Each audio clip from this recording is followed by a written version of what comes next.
Hello 11th class students, welcome to our mathematics class. Students, from today we are going to start our revision session and today we will discuss our chapter 1 sets. Students, in the chapter we have discussed these are the basic points. What is the definition of sets, how a set is represented, what are the different types of sets, subsets, power set, different operation on the set, and at last the practical application of sets. So we'll quickly revise all these basic terms that were used, all these things that were discussed in the chapter. Okay, so let's start with our definition of set. Students, basically set में बात करें तो we'll discuss about the collection of objects. But this collection must be well defined. Now, what is the meaning of well defined? Well defined means if we are saying any objects of the collection, then we can surely say whether it will belongs to the set or not belongs to the set. For example, let's say the set of natural numbers. Okay, then if we are saying about taking the number -1. So obviously all of you know that -1 is not a natural number. So we can surely say that -1 doesn't belong to the set. Okay, तो इस तरीके की कोई भी collection of well defined collection of objects is called set. Okay, now set में अगर हम उसको represent करना चाहें, mathematically collection को represent करना चाहें, तो this representation can be of two types. First, roster form. It is also called tabular form. The second is set builder form. इन दोनों मेथड्स का यूज करके, roster method and set builder method का use करके हम किसी भी set को represent कर सकते हैं. अब उस रिप्रेजेंटेशन में suppose we are taking this example set of natural number. Okay, तो नेचुरल नंबर को अगर हम टेबुलर फॉर्म में बात करें तो टेबुलर फॉर्म में हम सभी एलिमेंट्स, सेट के सभी एलिमेंट्स को लिस्ट करते हैं. कोमास का यूज करके all the elements are written and these all elements are enclosed in curly brackets. So if we are writing set of natural numbers, then in natural form, in roster form, we can write it as natural number start with the number 1, 2, 3, 4 and so on up to infinity. ठीक है, because we don't know whether कहाँ पे ये एड होते हैं natural number. There are infinite number of natural number. Okay, तो ये आपका ऑब्वियसली किस टाइप का सेट होगा, एक इनफाइनाइट सेट, जो हम आगे डिस्कस करेंगे टाइप्स ऑफ सेट्स में. First of all this representation is roster method. ठीक है, रोस्टर रिप्रेजेंटेशन और tabular form representation of sets. दूसरे तरीके से हम कैसे दिखा सकते हैं, we take a general element X. ठीक है, let all the element of the set of natural number दिखा रहे हैं, तो इस सेट के सभी एलिमेंट्स सपोज कीजिए कि x की तरीके से रिप्रेजेंट किए जा रहे हैं, such that x belongs to natural number. Okay, natural number set को हम रिप्रेजेंट करते हैं n से. तो ये आपका क्या हो गया, set of natural number. Okay, अब किसी भी जनरल सेट को दिखाने के लिए, रिप्रेजेंट करने के लिए, कंप्लीट जैसे हमने नेचुरल नंबर सेट को किससे दिखाया है, कैपिटल एन से, ऐसे ही होल नंबर सेट को हम दिखाते हैं डब्ल्यू से. रैशनल नंबर सेट को हम दिखाते हैं बाय क्यू. ओके, इसी तरीके से रियल नंबर्स के सेट को हम दिखाते हैं by using capital letter R. Integers के सेट को हम Z से भी दिखाते हैं और I से भी दिखाते हैं. ठीक है, तो ऑब्वियसली हम जनरली किसी भी सेट को रिप्रेजेंट करने के लिए कैपिटल लेटर्स का यूज करते हैं. और उसके जो एलिमेंट्स हैं, जैसे हमने X लिया जनरल एलिमेंट, वो हमने कैसा लिया, स्मॉल लेटर. ठीक है, तो उसके जो एलिमेंट्स जनरली हम स्मॉल लेते हैं और सेट की रिप्रेजेंटेशन जनरली कैपिटल लेटर से की जाती है. अब किसी भी ये हमने जैसे ये साइन दिखाया, this is the sign of belongs to. Okay, if we are saying an element is belonging to the set, then we use this sign. And if we say that जैसे हमने अभी -1 की बात की थी, -1 doesn't belongs to natural number set, तो अगर कोई एलिमेंट बिलोंग नहीं कर रहा है किसी सेट से, then we cross it this symbol. Okay, this is the symbol of belongs to. If we cross it down, then it is the symbol of does not belongs to. Okay, -1 does not belong to natural number set n. Okay, तो ये तो हो गई हमारी representation. First it is roster form and second it is in set builder form. Okay, अब representation के बाद बात आती है टाइप्स ऑफ द सेट की. अब हमने दो टाइप के सेट पढ़े. बेसिकली हमारे पास अगर नंबर ऑफ एलिमेंट्स हमारे फाइनाइट होंगे तो आपका सेट कैसा होगा? Finite set. और अगर आपके पास इनफाइनाइट नंबर ऑफ एलिमेंट्स हैं, we can't count the number of elements of a set, then the set is infinite. Okay, तो नंबर ऑफ एलिमेंट्स के हिसाब से आपके टू कैटेगरी है सेट्स की, फाइनाइट सेट, इनफाइनाइट. फाइनाइट की जैसे हम एग्जांपल लेते हैं set of natural numbers between 1 and 10. तो 1 and 10 के बीच में आपके नेचुरल नंबर क्या होते हैं? 2, 3, 4 अप टू 9. ठीक है, सभी भी लिख सकते हैं हम क्योंकि काउंटेबल है. 5, 6, 7, 8, 9. This is a finite set. और अगर हम नेचुरल नंबर का सेट ले लें, होल नंबर का सेट ले लें, ठीक है, या फिर 5 के मल्टीपल्स उठा लें, 5, 10 natural multiples. Okay, positive multiples of 5, 10, 15, 20 so on up to infinity, because there are infinite many natural numbers, so their multiples of 5 will be infinite. So this type of sets are infinite set, and these are which are having finite number of elements are finite set. Okay. Beside this sets, अब हम number of elements की ही बात कर रहे हैं. Finite set की अगर हमने बात की तो ऑब्वियसली हम नंबर ऑफ एलिमेंट की बात कर सकते हैं. ओके,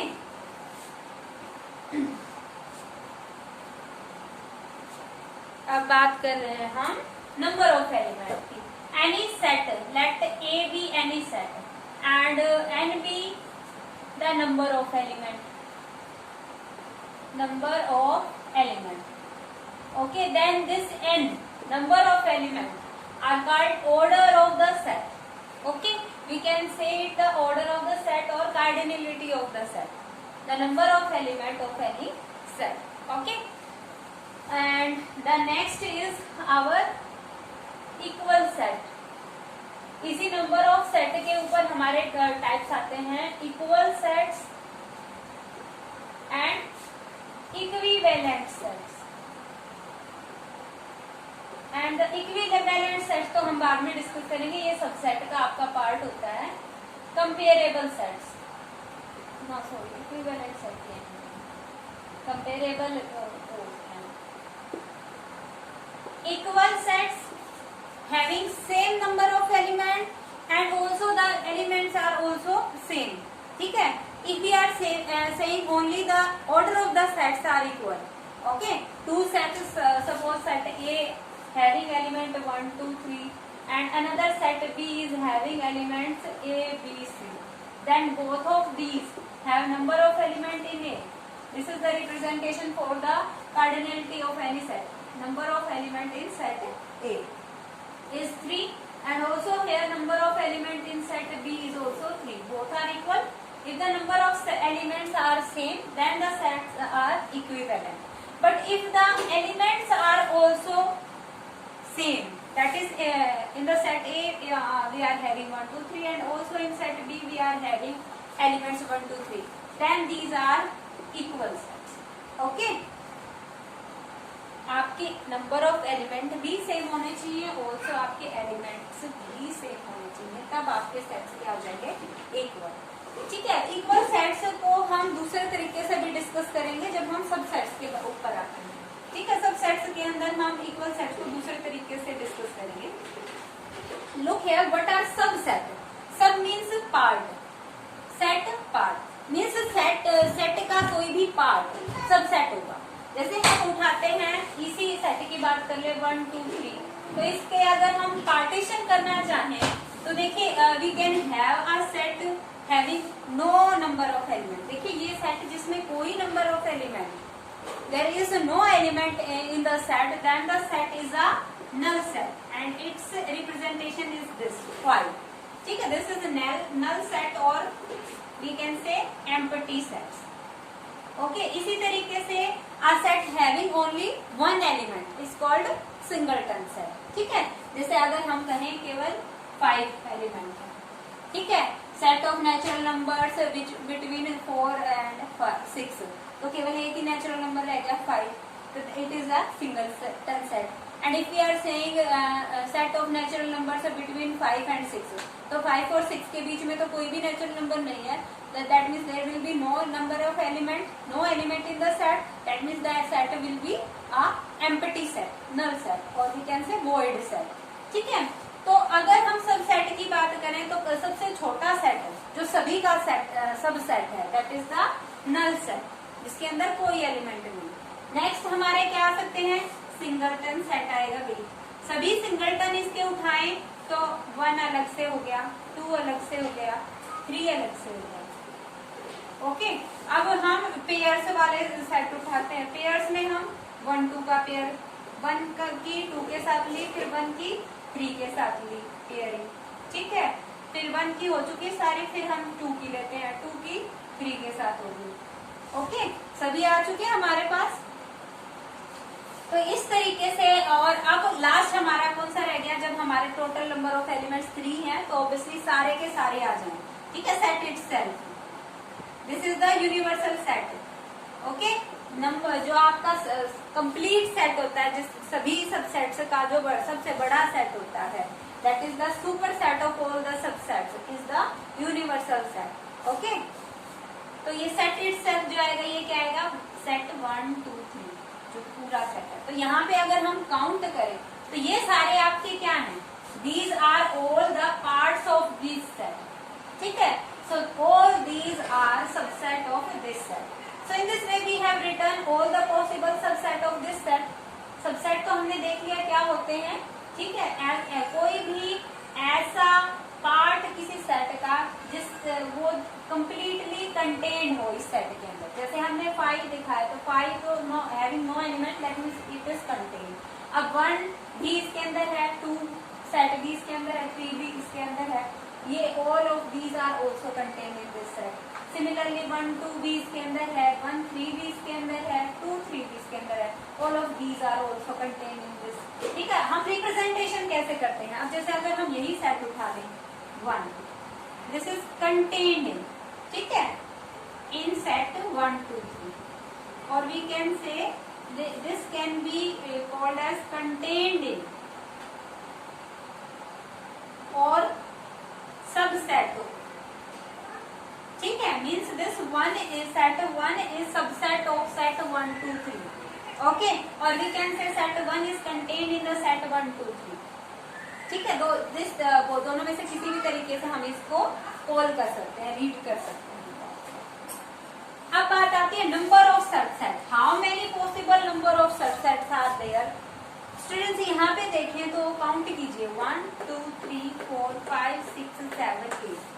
जब हमारे पास 3 नंबर ऑफ एलिमेंट्स है, we are having how many number of subsets, 8। Okay, जब हमारे पास 3 एलिमेंट्स हैं तो हमारे पास 8 है। अब 2 का केस लेते हैं हम, suppose we are having set 1 2, इसके सबसेट बनाए तो पहले तो हमारा आएगा नल सेट। ठीक है, उसके बाद सिंगलटन सेट्स आएंगे 1 2, उसके बाद हम पेयरिंग ले तो कंप्लीट सेट आ जाएगा 1 2। तो सभी पॉसिबल हो गए हमारे पास। कितने हुए हार्मनी, 1 2 3 4। ठीक है, अब अगर हमारे पास है ही केवल सिंगलटन सेट 1, तो उसके अगर हम सबसेट बनाएं तो क्या हो गए, एक तो 5 नल सेट और एक सेट खुद 1। ठीक है, तो अब सभी केसेस ले, जब हमारे पास नंबर ऑफ एलिमेंट, अगर ये सारे सेट्स हम ए से रिप्रेजेंट कर रहे हैं, तो जब हमारे सेट ए के अंदर नंबर ऑफ एलिमेंट कितने हैं, 1 है, तो हमारे सबसेट नंबर ऑफ सबसेट कितने आए, यहाँ पे आप देख सकते हैं कितने सबसेट आए, 2, है ना। जब हमारे पास n की वैल्यू 2 है तो सबसेट्स हमारे पास कितने आए 4। जब हमारे पास n की वैल्यू, ठीक है, नंबर ऑफ सब एलिमेंट्स इन सेट 3 है, तो सबसेट हमारे पास कितने आए हैं 8। Look here 4 can be written as 2 to the power 2 and 8 can be written as 2 to the power 3 and this 2 can be written as 2 to the power 1। तो यहाँ से अगर हम देखें तो यहाँ पे देखिए पावर जितनी हमारे नंबर ऑफ एलिमेंट्स हैं सेट के अंदर उतनी हमारी 2 to the power चढ़ रही है ना। 2 एलिमेंट्स हैं तो सबसेट कितने हैं 2 to the power 2। 3 एलिमेंट्स हैं तो सबसेट कितने हैं 2 to the power 3। तो in general way we can say how many total number of subsets are there for a set having n element, there will be 2 raised to power n elements, ठीक है। number of subsets, total number of subsets, if there are number of element in a set A is n, then total number of subset will be 2 to the power n। Okay, जितने आपके number of elements है उतनी ही power होगी। These are the total number of subsets, and if we make the set of all these possible subsets, okay, ये जितने भी हम जैसे इसमें हमने सभी पॉसिबल सबसेट राइट कर लिए थे, तो अगर इन सभी पॉसिबल सबसेट्स का हम क्या बना दें सेट बना दें, ठीक है। This is called power set of this set. Okay, suppose if we are having a set A equals to 1 2, then power set of A is the set of all subset। अब इसके 1 2 के all subset क्या हो सकता है 5, singleton 1, singleton 2 and set 1। इन सभी subsets का अगर सेट बना दें, this is called power set of the set। So obviously the total number of subset of any set is the number of element in the power set of the set। Okay, that means if the number of element in a set is n, then number of element in its power set, number of element in its power set, ठीक। if we are writing any set A, then its power set P of A and number of element in this power set A will be 2 raised to power n, ठीक है। In this case you can see 2 raised to power 2 because we are having number of element in A here 2, so number of element in power set A will be 2 square। Okay, after that we come to the basic operation of the set, ठीक है। यहाँ तक हमारे पास question किस type से आएंगे कि भाई आपको सेट दे दिया जाएगा, we are asked to write it in set builder form and if we are given in set builder form we are asked to write it down in set builder form से roster form में लिखने के लिए कहा जाएगा और roster form से set builder form में लिखने के लिए कहा जाएगा, ठीक है। उसके बाद हमारे इक्वल सेट्स के ऊपर क्वेश्चन आएंगे। अब सब सेट के अकॉर्डिंग भी मैंने कहा था ना कि डेफिनेशन होती है। अब इक्वल सेट्स में हम क्या कहेंगे, सब सेट क्या है if we are having 2 set students, ठीक है। अब अगर हम कहें कि भाई ये दोनों सेट बिल्कुल एक दूसरे के ऊपर कोइंसाइड करेंगे तभी तो इक्वल हो सकते हैं ना, क्योंकि दोनों के एलिमेंट भी सेम होने चाहिए, नंबर ऑफ एलिमेंट भी सेम होने चाहिए, बिल्कुल एक जैसे होने चाहिए, तब वो इक्वल हो सकते हैं। तो दैट मीन्स हम कहें कि भाई ए और बी सेट जो है वो एक दूसरे के इक्वल कब हो, जब ए बी के अंदर कंटेन हो और बी ए के अंदर कंटेन हो, है ना। तो ऐसा तभी पॉसिबल है ना, ये बिल्कुल एक दूसरे के ऊपर आना। तो यहाँ से ए और बी दोनों यहीं पे हैं तो इक्वल हो जाएंगे दोनों। ए के सभी एलिमेंट बी के अंदर हैं और बी के सभी एलिमेंट ए के अंदर। If 2 sets are subset of each other then they are set to be equal to each other. Okay, तो ये सबसेट के अकॉर्डिंग है। तो अगर हमें इस टाइप में क्वेश्चन आएंगे इक्वल प्रूव करने के लिए we are given some sets और हमसे उन्हें इक्वल है या नहीं ये पूछा जाएगा, इक्वल प्रूव करने के लिए पूछा जाएगा। अगर 2 सेट्स को इक्वल प्रूव करने के लिए कहा जाए तो हम फर्स्ट लेफ्ट हैंड वाले सेट को राइट हैंड वाले में कंटेंट दिखाएंगे और राइट हैंड वाले को लेफ्ट हैंड में कंटेंट दिखाएंगे। ओके, उसके बाद आते हैं हमारे operation on sets. Operation on the sets में हमारे पास डिफरेंट ऑपरेशंस हैं। First operation is union.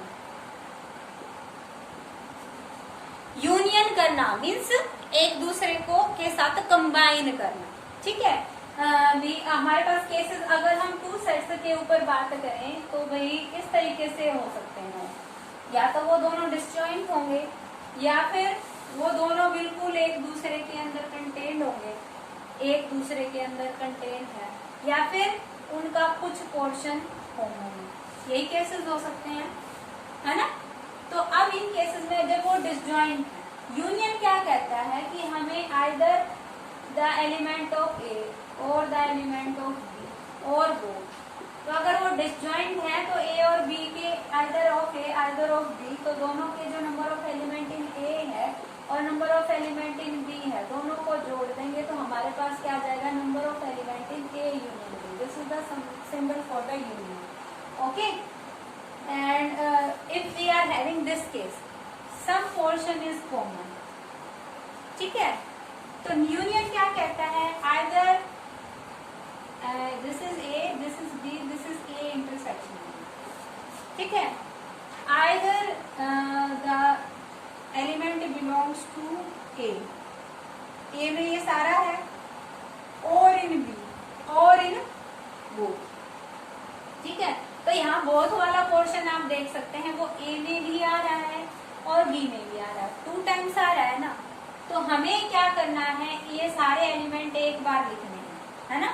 तो हमारे सभी के एलिमेंट्स कोई भी उठा सकते हैं हम रैंडमली। यूनियन में हमारे ये सारे एलिमेंट आएंगे।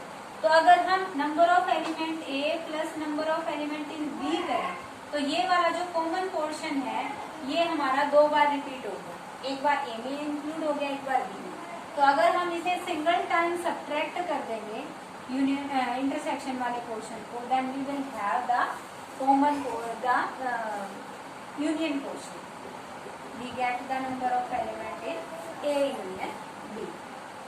Okay. In this case, if we are having A in subset of B, then you can see we are saying that either it belongs to A or it belongs to B. तो अगर हम B का portion ले रहे हैं तो उसमें A तो हमारा आ ही गया, तो ऑब्वियसली जो बड़े वाला है वो हमारा आंसर आ जाएगा, है ना। Number of element in A union B will be equal to number of element in B, जो बड़े वाला है वो आ जाएगा हमारा आंसर, ठीक है। इस टाइप के क्वेश्चंस आपके वैसे आएंगे ऑब्जेक्टिव टाइप में, कि अगर हमारा ए बी के अंदर कंटेंट है तो उनका यूनियन क्या आएगा, obviously number of element in B, B आ जाएगा हमारा उनका यूनियन, ठीक है। यूनियन के बाद फिर बात आती है इंटरसेक्शन। इंटरसेक्शन दोनों का इंटरनल सेक्टिंग पार्ट मीन्स दोनों का कॉमन पोर्शन, ठीक है। इंटरसेक्शन का means we are having 2 sets, then their common is the intersection of these two. If we are having this, then this is the intersection of these 2 sets. If these are A, B, set A, set B, then this portion is A intersection B. अब intersection में हमारा ये case भी हो सकता है ना, जब उनका कुछ पोर्शन कॉमन है। अब वो डिसजॉइंट भी हो सकते हैं। डिसजॉइंट हैं तो मीन्स उनका कोई भी एलिमेंट कॉमन है ही नहीं, तो obviously in that case number of element in A intersection B will be 0, और we can say A intersection B will be null set, और नल सेट में कोई एलिमेंट नहीं होता, मीन्स उसमें नंबर ऑफ एलिमेंट कितने आएंगे, 0, ठीक है। And the third case is when one of the set is subset of the other, then what is the intersection? If this is A, this is B, then A intersection B. तो जो छोटे वाला set है obviously ये दोनों में common है ना। तो अगर हम कह रहे हैं A is contained in B, then intersection में क्या आएगा, A। देखो यूनियन में बिल्कुल उल्टा था, है ना। यूनियन में अगर हमारा ये A B के अंदर कंटेन था तो उसमें तो हमारे क्या नहीं है, दोनों के एलिमेंट हमें शामिल करने हैं ना, तो उसमें जो बड़े वाला सेट है वो आ जाता है ना। If A is contained in B then A union B is A, ठीक है। यूनियन में तो हमारा B, A union B is B, बड़े वाला आएगा। यूनियन में तो जो हमारा बड़े वाला सेट है जो कंटेन्ड कर रहा है दूसरे सेट को, आंसर आएगा, और जो हमारा इंटरसेक्शन है उसमें जो सब सेट है that will be our answer. Okay, intersection के बाद बात आती है हमारी विच ऑपरेशन, कॉम्प्लीमेंट ऑपरेशन। लेकिन अब हम जो है उसे डिलीट कर चुके हैं, लेकिन फिर भी मैं थोड़ा सा बता देती हूँ। कॉम्प्लीमेंट क्या होता है students, if we are saying this is A, ठीक है, and this is our universal set, ठीक है, जिसके अंदर सभी सेट्स हैं, superset of all the subsets is called universal set.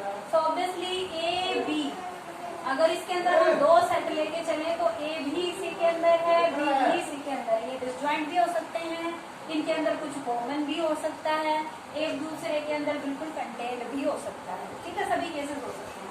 अब कॉम्प्लीमेंट क्या है स्टूडेंट्स, अगर हम ए सेट के कॉम्प्लीमेंट की बात करें, रिप्रेजेंट कैसे करते हैं, ए कॉम्प्लीमेंट बार लगाते हैं उसके ऊपर इस तरीके से डैश लगाते हैं, जैसे मैट्रिक्स में लगा, आगे आप मैट्रिक्स पढ़ेंगे, अभी तो नहीं, ट्रांसपोज लगाते हैं उसमें, हेल्थ में पढ़ेंगे, ये इस तरीके से हम डैश लगा देंगे आगे, this is the complement of this set, and complement gives all the elements which are not in A, ठीक है, यूनिवर्सल सेट के वो सभी एलिमेंट्स जो ए के अंदर नहीं है, ठीक है, means if we are saying A union B, ठीक है, अगर इस तरीके से हमारा दो सेट का यूनियन है तो उसमें से अगर हम ए कॉम्प्लीमेंट निकालना चाहे, अगर ये दोनों मिलके एक कंप्लीट यूनिवर्सल सेट बना रहे हैं और हम ए कॉम्प्लीमेंट निकालना चाह रहे हैं, तो ए कॉम्प्लीमेंट में तो कौन से आएंगे जो ए के नहीं है, तो ए वाले ये हम सारे हटा दें तो बचा कौन सा पोर्शन, ये वाला, है ना, मीन्स ए यूनियन बी में से हम ए के माइनस कर दें, और अगर हम इस तरीके से एक सेट बी है उसके अंदर ये सेट ए है, ठीक है, या फिर ये कहें हम ये यूनिवर्सल सेट है हमारा, तो अगर हम ए कॉम्प्लीमेंट कहें तो these are the set of all the elements which does not belongs to A, ठीक है, यूनिवर्सल सेट के वो सभी एलिमेंट्स का सेट जो ए के अंदर नहीं है, that means A complement is the set U minus A, universal set में से सेट ए के एलिमेंट्स को सब्ट्रैक्ट कर देंगे, ठीक है, और यहीं से आपका फोर्थ ऑपरेशन आता है, that is the difference of sets, ठीक है, डिफरेंस क्या देता है, डिफरेंस में हम सेट में से जो कॉमन एलिमेंट्स है उसको हटा देते हैं, ठीक है, अगर हम कह रहे हैं we are writing A minus B, ठीक है, दैट मीन्स हमें ए में से वो एलिमेंट्स हटा देने हैं जो बी के अंदर भी है ना, मीन्स ए और बी के जो कॉमन एलिमेंट्स है वो हम ए में से हटा दें।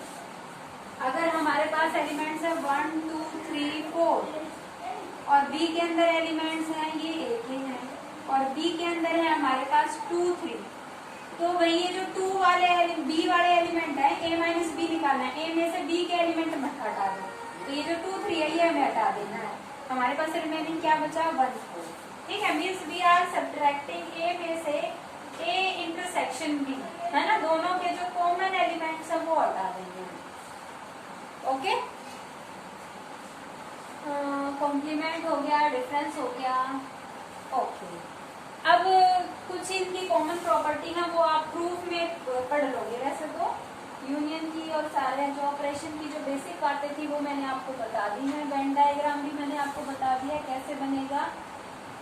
अब कॉम्प्लीमेंट के ऊपर ही हमारा एक और डिफरेंस के ऊपर बहुत इंपॉर्टेंट लॉज आते हैं जो हम वेन डायग्राम से प्रूव करने के लिए हमारे पास आएंगे, ठीक है, वेन डायग्राम वाला हमारा जब पोर्शन आता है तो उसमें हमें कोई भी सेट जो है उसको diagrammatically using this universal set different sets को का यूज करके रिप्रेजेंटेशन करके हमें रिप्रेजेंट करना होता है।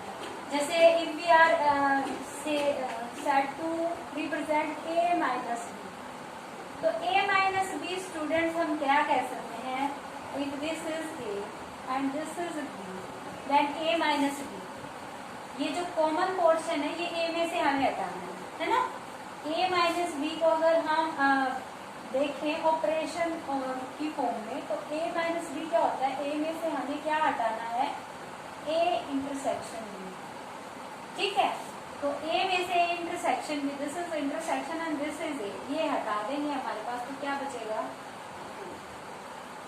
है ना, this is our A minus B, है ना। इस तरीके से वेन डायग्राम के थ्रू हमें बनाने के लिए कहा जाएगा। अगर दूसरे तरीके से भी हम ए माइनस बी को देखें, एक और आता है लास्ट हमारा डिफरेंस के बाद, सिमेट्री के डिफरेंस, जो हमने नहीं बताया। सिमेट्री के डिफरेंस से क्या कहता है स्टूडेंट्स, कि हम भाई ए माइनस बी और बी माइनस दोनों का यूनियन करें। तो अगर इसे हम डायग्रामेटिकली बनाना चाहें तो कैसे होगा, ये ए है ये बी है, ए माइनस बी और बी माइनस ए दोनों का यूनियन करना है। ए माइनस बी कौन सा पोर्शन होगा, ए में से ए इंटरसेक्शन बी माइनस के लिए वाला पोर्शन, है ना। और b माइनस ए कौन सा होगा भाई, b में से a इंटरसेक्शन b हटा दिया, दैट मीन्स दिस पोर्शन, ठीक है। तो ये हमारा किसका आ गया भाई रिप्रेजेंटेशन, ए सिमेट्री के डिफरेंस। इसी तरीके से हम एक और लेते हैं डिमॉर्गन से ला के through, A union B complement always equals to A complement intersection B complement. इसको वेन डायग्राम के थ्रू प्रूव करने की कोशिश करते हैं। देखिए, first we are to draw A union B and its complement. तो उसके लिए भाई हमें एक यूनिवर्सल सेट चाहिएगा, है ना। यूनिवर्सल सेट को जनरली हम रेक्टेंगल के थ्रू रिप्रेजेंट करते हैं, this is the universal set. अब हमें अंदर लेने A union B, this is A, let this be some common portion in A and B. तो ये हमारा ये जो पूरा पोर्शन आ गया, this is A union B. अगर हमें कॉम्प्लीमेंट उठाना है तो इस ए यूनियन बी को छोड़ के सारा जो है वो क्या आ जाएगा, ए यूनियन बी कॉम्प्लीमेंट, है ना। ए कॉम्प्लीमेंट क्या कहता है, universal set minus A, you में से ए के एलिमेंट रिमूव करना है। अब यहाँ पे ए की जगह क्या है, A union B. A union B ये अंदर वाला पोर्शन बनेगा हमारा, है ना। ए यूनियन बी हमने क्या बताया था, ये पोर्शन पूरा और ये पोर्शन पूरा, this is A union B, है ना। तो ये हम हटा देंगे, इसको छोड़ के बाकी जो यूनिवर्सल सेट का रह गया वो that is A union B complement. अब अगर हम राइट हैंड वाला साइड वाला लें, A complement intersection B complement, तो ये वाला उठाते हैं। देखिए ये हमारा universal set, this is our A, this is our B. अब ए कॉम्प्लीमेंट अगर हम बनाए, ए को छोड़ दो बाकी आउटर साइड सारा पोर्शन, तो ये हो गया मैं ए को छोड़ के सारा पोर्शन, है ना। ए को छोड़ के सारा पोर्शन हमारा ये आ। अब बी कॉम्प्लीमेंट में कौन सा आया, बी को छोड़ के सारा पोर्शन ये आया। अब हमें क्या करना है, दोनों का इंटरसेक्शन। तो इंटरसेक्शन में देखिए हमारी कौन सी चीज जो है वो ज्यादा वाली होती है। तो यहाँ पे देखिए ए के आउटर में हमारा ये सारा पोर्शन आ गया, है ना। और बी के आउटर में हमारा ये बी है, बी के आउटर में हमारा ये सारा है। तो यहाँ पे देखिए तो हमारा ये वाला जो पोर्शन है ना, इसमें दोनों की रिपीटेशन हो रही है ना, यूनियन को छोड़ के। यहाँ पे तो सिंगल लाइंस है हमारे अंदर, और आउटर वाले में इस वाले की भी ए कॉम्प्लीमेंट वाले की भी लाइंस है और बी कॉम्प्लीमेंट वाले की। इसलिए हम क्या करते हैं, थोड़ी सी रिप्रेजेंटेशन दोनों की अलग कर लेते हैं ताकि कंफ्यूजन ना हो। देखिए ये ए ये बी, है ना। अब ए कॉम्प्लीमेंट को हम स्ट्रेट लाइन से ले लेते हैं, तो ए कॉम्प्लीमेंट हमारा क्या बनेगा, ये पोर्शन, है ना। इसको स्ट्रेट लाइन से ले लेंगे तो फिर बाद में जो डबल हमारे बनेगा ना स्क्वायर, वो हमारा कॉमन पोर्शन हो जाएगा। ये ए कॉम्प्लीमेंट हो गया, ए को छोड़ के बाकी सारा पोर्शन। अब बी कॉम्प्लीमेंट क्या होगा, बी को छोड़ के सारा पोर्शन, इसको हम हॉरिजॉन्टल लाइन से ले लेंगे। तो भाई बी को छोड़ देना बस, तो ये वाला पोर्शन, है ना, ये आ गया ऊपर वाला सारा आ गया। तो यहाँ पे देखें तो हमारे ये तो सिंगल सिंगल है ना, ये तो हॉरिजॉन्टल वाला तो बी कॉम्प्लीमेंट में जा रहा है, वर्टिकल वाला ए कॉम्प्लीमेंट में जा रहा है, और ये जो स्क्वायर बॉक्सेस बने हैं ये हमारा दोनों का कॉमन पोर्शन है। Look there, it's the only this portion, ठीक है, ये आउटर वाला पोर्शन है, and this is same as this, okay. तो ये हमारा क्या हो गया, दोनों सेम आंसर है। इस तरीके से हम वेन डायग्राम का यूज करके प्रूव कर सकते हैं, या फिर हम ऑपरेशन जैसे अभी हमने बताए थे उसको इक्वेशन का यूज करके हमें प्रूव करना होगा। अब जैसे इक्वेशन का यूज करके हम इसको अगर ये हमें प्रूव करने के लिए कहा जाए तो हम कैसे प्रूव करेंगे, तो हम क्या लेते हैं, फर्स्ट को सेकेंड में कंटेंट दिखाते हैं, सेकेंड को फर्स्ट में कंटेंट दिखाते हैं। यहाँ पे हम पहले लेफ्ट हैंड, पहले केस में हम क्या दिखाएंगे, A union B complement contain in A complement intersection B complement. तो इसके लिए हम इसका कोई वेरिएबल एक्स उठाएंगे, let x belongs to A union B complement, okay. बाकी सारा रिमूव कर दूँ मैं एक बार प्लीज, आपकी जगह कम ना लें, ओके। नाउ अब देखिए ये अगर कॉम्प्लीमेंट में बिलोंग कर रहा है तो ऑब्वियसली वो इससे सेट से बिलोंग नहीं करेगा, that means x doesn't belongs to union. Union के कॉम्प्लीमेंट से बिलोंग कर रहा है तो दैट मीन्स वो यूनियन से बिलोंग नहीं करेगा। अगर वो यूनियन में नहीं जा रहा तो वो ना तो ए में है और ना ही बी में है, that means x does not belongs to A, and लगाना पड़ेगा क्योंकि दोनों में से किसी में भी अगर वो चला गया और लगा दिया तो मीन्स वो या तो ए में नहीं है या बी में नहीं है, तो किसी एक में तो हो सकता है ना, तो वो यूनियन में चला जाएगा। तो यहाँ पे हमें क्या लगाना पड़ेगा, and x not belongs to B, ठीक है। अब ए से बिलोंग नहीं कर रहा है, दैट मीन्स उसके कॉम्प्लीमेंट से बिलोंग कर रहा है, एंड यहाँ पे भी x not belongs to b, that means x belongs to b complement. अब देखिए x a कॉम्प्लीमेंट्स में से भी बिलोंग कर रहा है, b कॉम्प्लीमेंट भी दोनों से बिलोंग कर रहा है, दैट मीन्स उनके इंटरसेक्शन में पहुंच गया, x belongs to a complement intersection b complement, ठीक है। तो हमने यहाँ से लिया था एलिमेंट और इसमें दिखा दिया, दैट मीन्स x जो है इसका एलिमेंट है, इसमें आ गया तो ये इसके अंदर कंटेंट आ गया, ठीक है। This means a union b complement contained in A complement intersection B. Similarly हम राइट हैंड साइड लेते हैं, केस 2 लेते हैं हम सेकेंड, इसमें हम यहाँ वाले क्या दिखाएंगे, to show A complement intersection B complement contained in A union B whole complement. तो यहाँ पे हम क्या लेंगे, इसका एनी एलिमेंट आर्बिट्रेरी एलिमेंट उठाएंगे और उसको इसमें दिखा देंगे, ठीक है। तो let x belongs to a complement intersection b complement. अब दोनों के इंटरसेक्शन में है, दैट मीन्स दोनों से बिलोंग कर रहा है, this implies x belongs to a complement and x belongs to b complement. a complement में है, that means x does not belongs to a, and यहाँ से भी देखिए b कॉम्प्लीमेंट में से बिलोंग कर रहा है, दैट मीन्स b सेट के अंदर नहीं है। अब देखिए x ना तो a में है ना ही b में है, दोनों में से किसी में नहीं है तो यूनियन में चला जाएगा क्या, नहीं जाएगा, दोनों में से एक में तो होना चाहिए ना। तो this means x not belongs to a union b। अगर यूनियन से बिलोंग नहीं करा दैट मीन्स उसके कॉम्प्लीमेंट से तो करेगा ना belong, x belongs to a union b complement. तो हम देखिए यहाँ से एलिमेंट उठा के चले थे, यहाँ आ गया हमारा element, that means a intersection a complement intersection b complement contained in a union b complement. अब ये आपकी इक्वेशन 1, ये इक्वेशन 2, तो यहाँ से आप देख सकते हैं दोनों आपके एक दूसरे के सबसेट है ना, this is also subset of this and this also subset of this, and this is the definition of equal sets. Two sets are said to be equal if these are both are subsets of each other. So from 1 and 2 we can say A union B complement equals to A complement intersection B complement, ठीक है।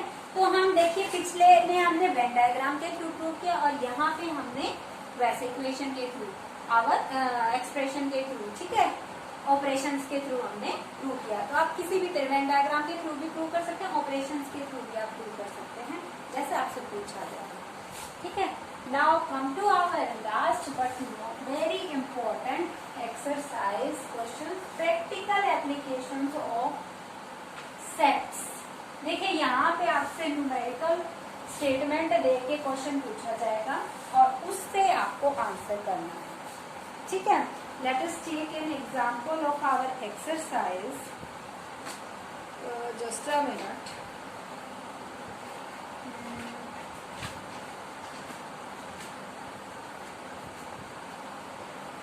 Yes. We are asked in a class of 35 students, 15 study maths. There are total class में कितने students हैं? 35 students. ठीक है। इनमें से आपके पास मैथ्स कितने स्टडी करते हैं? 15. आगे कहा गया है 20 study biology and 14 study physics. 20 study biology and 22 study biology and 14 study physics, ठीक है। अगर हम मैथ्स वाले को M मान ले, बायोलॉजी वाले को B और फिजिक्स वाले को P, ठीक है।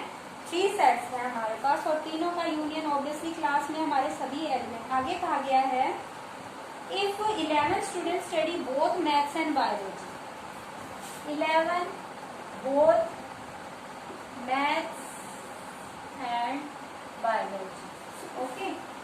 आगे कहा गया है 8 study biology and physics, 8 biology and physics। देखिए यहाँ पे एंड दिया गया है, मीन्स इनका इंटरसेक्शन दिया गया है। And 5 study math and physics, 5 maths and physics, and at last given 3 study all of the 3 all 3 subjects, okay। We are asked find how many students of the class are not taking any of the 3, how many not taking any of the 3। देखिए question से हमें पता चलता है कि भाई तीनों जो सब्जेक्ट्स हैं, तीनों में से कुछ ऐसे भी बच्चे जो तीनों में से कोई भी सब्जेक्ट नहीं ले रहे, सो ऑब्वियसली यहाँ पे हमारा यूनिवर्सल सेट लाई करेगा। यहाँ से हमें पता चलता है कि जो गिवन सेट्स हैं वो मिलके यूनियन बना रहे हैं या नहीं, ठीक है। जो टोटल स्टूडेंट्स है, कई बार क्या होता है गिवन सेट्स मिलके ये जो टोटल है यूनियन दिया होता है हमारे पास, लेकिन यहाँ पे ये हमें यूनियन ना देके ये क्या है हमारे यूनिवर्सल टोटल स्टूडेंट्स है, that means these are the number of elements in the universal set है, ओके। और हमें निकालना ये हमारे एम के एलिमेंट ये, ठीक है। तो यहाँ पे ये यू है हमारा, ये मैथ्स के स्टूडेंट्स, ये बायो के स्टूडेंट्स और ये फिजिक्स के, थोड़ा बड़ा बना देते हैं, ये मैथ्स के, ये बायो के और ये फिजिक्स के, ठीक है। ये मैथ्स, ये फिजिक्स, ये बायो, ठीक है। तो पहले हम वेन डायग्राम के थ्रू, सबसे इजी होता है बनाना, तो वो सिखाते हैं। टोटल यूनिवर्सल में आपके पास कितने हैं? 35, ठीक है। तो ऑब्वियसली हम सबको ऐड करके एट लास्ट हमारे पास क्या आ जाना चाहिए? 35। अब देखिए हमारे पास मैथ्स के टोटल कितने? 50। सबसे पहले हम स्टार्ट कहाँ से करते हैं? जो बिल्कुल सबका इंटरसेक्शन है, जो ये वाला पोर्शन है, ठीक है। ऑल 3 सब्जेक्ट, ये कितने हैं? 3। ये कितने हैं? 3। अब देखिए maths and bio, maths and bio how many? 11। अब देखिए मैथ्स एंड बायो ये वाला पोर्शन है, दोनों का इंटरसेक्शन। अब इसमें से ये पोर्शन 3 है और टोटल 11 है, ऑब्वियसली ये कितना बच गया? 8, है ना। 8 + 3 11, ओके। तो यहाँ से हम ऐसे निकालेंगे, तो मैं अभी आपको इक्वेशन नहीं बना रही हूँ, सीधा आपको सिखा रही हूँ। देखिए यहाँ पे मैं थोड़ा बड़ा दिखा देती हूँ ताकि आपको इजीली दिखे, ठीक है। ये है, ये सब का कॉमन पोर्शन है, this is given to be 3, ठीक है। ये मैथ्स है, ये बायो है, ये फिजिक्स है, ओके। अब मैथ्स और बायो के टोटल 11 है, ये 3 है, तो ये कितना बचा? 8। नेक्स्ट देखें तो यहाँ पे मैथ्स और फिजिक्स के देखें, मैथ्स और फिजिक्स के देखिए कितने? मैथ्स एंड फिजिक्स 5, ये 3 है, तो ये ऑब्वियसली ये कितने बच गए? 2। 3 + 2 5। नेक्स्ट इज ये बच गया ना हमारा कौन सा, फिजिक्स एंड बायो, ये पोर्शन बच गया, ये निकल जाएगा ना हमारा फिजिक्स एंड बायो। कितने दिए हैं 8, ये 3 है तो ऑब्वियसली 3 + 5 8 होता है, तो ये कितने आ गए 5। ओके, तो अब देखें ये वाला पोर्शन हमें पता है। मैथ्स में टोटल स्टूडेंट्स कितने हैं 15, ये कितने हो गए हमारे पास 3 + 2 5 + 8 13, टोटल 15 है, ये 13 हो चुके हैं, तो ये कितने बचे भाई 15 - 13 दैट इज 2, है ना। यहाँ पे आए भाई फिजिक्स में हाउ मेनी स्टूडेंट्स 14 है। अब ये कितने हो चुके 2 + 3 5 + 5 10, ठीक है, टोटल हमारे पास 14 है, उसमें से 10 ये हो चुके हैं, 14 - 10 ये कितने बचे भाई 4, ठीक है। अब यहाँ पे आते हैं बायो में कितने स्टूडेंट्स हैं 22, ये कितने हो चुके 8 + 3 11 11 + 5 16, 22 - 16 हाउ मेनी रिमेनिंग 6, ठीक है, सभी कंप्लीट हो गए। तो देखिए यहाँ पे हमारे पास ये सारे टोटल कर लेते हैं, है ना। तो यहाँ पे अगर सबको ऐड कर दें, number of elements in A union B union C निकालेंगे। यहाँ पे हमारे पास A मैथ्स है, ठीक है, ए पहले मैं फॉर्मूला लिख देती हूँ, A union B union C, तीनों के यूनियन का फॉर्मूला क्या कहता है, number of element in A plus number of element in B plus number of element in C minus number of element in A intersection B minus number of element in B intersection C minus number of element in C intersection A plus number of element in intersection of all the three A intersection B intersection C। This is the formula. In place of A here we are having M T B। तो formula हम यहाँ put करेंगे, तो यहाँ से देखिए हमारे पास number of element in maths union physics union by total how many students will be here. तो देखिए यहाँ पे मैथ्स के हमारे पास कितने हैं, फॉर्मूले के अकॉर्डिंग चले या वेन डायग्राम के अकॉर्डिंग चले, वेन डायग्राम के अकॉर्डिंग चले। Here 2 here 4 here 6, how many 6 + 4 + 2। अब इनसाइड चलते हैं, 2 + 3 + 8 + 5 2 + 3 + 8 + 5 सभी लिख लिए, 1 2 3 4 5 6 7 1 2 3 4 5 6 7 सभी लिख लिए। ऐड कर देते हैं 4 6 10 10 + 4 14 14 + 3 14 + 11 हो गए ना, ये 14 + 11 25 25 + 5 30। तो ये कितने स्टूडेंट्स हुए भाई 30। आप फॉर्मूले में भी पुट करके देख सकते हो, इतने ही आएंगे, ये 30 आ गए। Total how many students 35। So obviously number of elements in their complement, जो कोई भी नहीं पढ़ते, दैट मीन्स तीनों का के यूनियन का complement, that will be number of element in universal set minus number of element in their union and maths union physics union by, that means 35 minus 30, our answer will be 5 students. In this way you can find any of the practical problem solutions students using Venn diagram. It's very simple. और यहाँ पे आप formula भी use कर सकते थे, फॉर्मूले में यहाँ पे A की वैल्यू रखते हैं, B की, C की, तो ये हमें देखिए ये A की, ये M की है, ये B की, अगर इसको A इसको B इसको C माने, ठीक है, तो ये मैथ्स एंड बायो, ये मैथ्स ये bio, this is A intersection B, okay, and bio and physics this is B intersection C, okay, and this value is maths and physics, so that is this is A intersection C, and all of this that means it is A intersection B intersection C। सारी values हैं हमारे पास, ठीक है, तो आप direct ये सारी value यहाँ फॉर्मूले में पुट कर देते, तो वहां से आपका यूनियन आ जाता। आप टोटल में से यूनियन माइनस कर देते, तो आपके पास स्टूडेंट्स आते। कोई भी आप मेथड लगा सकते हैं, it's your choice. So I hope students you have cleared all the main basic topics of the chapter sets, okay, and I hope you understood all the sums and all the practical formulas, so you must revise them with the MCQs, okay. Thank you, have a nice day.